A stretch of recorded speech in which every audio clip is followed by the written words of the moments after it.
Dito ano ba yon? Teka, ay kanino ba itong mga sasakyan to? Ang gaganda. Ano ba dito? Ayan o, ang gaganda no. Pag mo isipin yan, wait lang, alis ka na ba? Oo pupuntahan ko muna yung mga bayar ng mga manok na to. Napadami ko na kasing iba, tinabi ko muna din sa may kabilang kalye. Ganun ba? O sige na Tito, wag na natin itong pag-usapan. Alis ka na. Sige, pag-usapan natin yung pagbalik ko. Alis na ako. Sige Tito, ingat ka. Buti na lang guys, hindi pa ako masyado nakapagdaldalan doon kay Tito tungkol dito sa mga sasakyan natin. Paano ba naman kasi? Wala na ako mapaglagyan. Tingnan nyo, dito na lang nakaparkin sa harap ng bahay namin. Tapos yung isa, nandito sa may kalsada.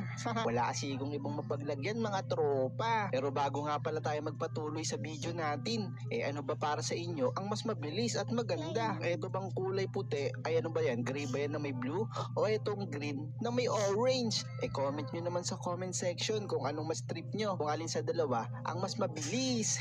At wag nyo na rin kalimutang i-like at mag-subscribe na rin kayo para naman magkaroon kayo ng laruan ng mga sports car na magaganda. Kaya like and subscribe dali. Thank you sa lahat ng mag-like Ayan nga pala guys, hindi ko na talaga alam kung saan natin ilalagay ito. Pero siguro magwawalis na lang ako para malinisan natin yung kalsada dun. Ako, nasan yung walis ko? Ayan, tara, walisan muna natin dito para walang magalit. Para pag bumalik si Tito, malinis. Saka yun dun sa may tapat ng bahay na yun. Walisan din natin yan guys para walang problema. Pati mga damo-damo dyan, tanggal lahat. Sarap talaga magwalis. Teka, may bumubusina. Sino yun? Oh no, what? May police. Ano kayang problema nito? Sir, good morning. Bakit kayo nandito? Ay, teka, meron kasi nag-report sa amin.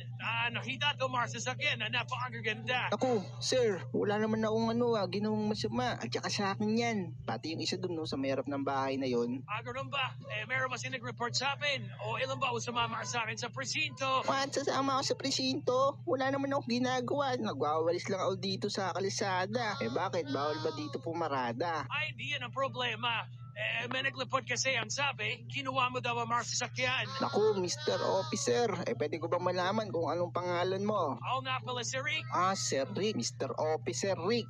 Wala talaga ang problema. Pero kung sasama ako sa presinto, okay lang. Basta makausap ko doon at masabi kong totoo. Sige, tara, sumay ka dito. Ako, mga tropa, naniniwala ba kayong wala akong kasalanan? Hindi ko naman talaga kinuha yung mga yan Nakipagsupaw gamit yung big bike ko, diba? Pero tara, doon na lang natin sabihin niya sa presinto, doon sa kanilang department. Sige na, Mr. Officer. Mga tropa, kita-kita tayo doon. Oh no!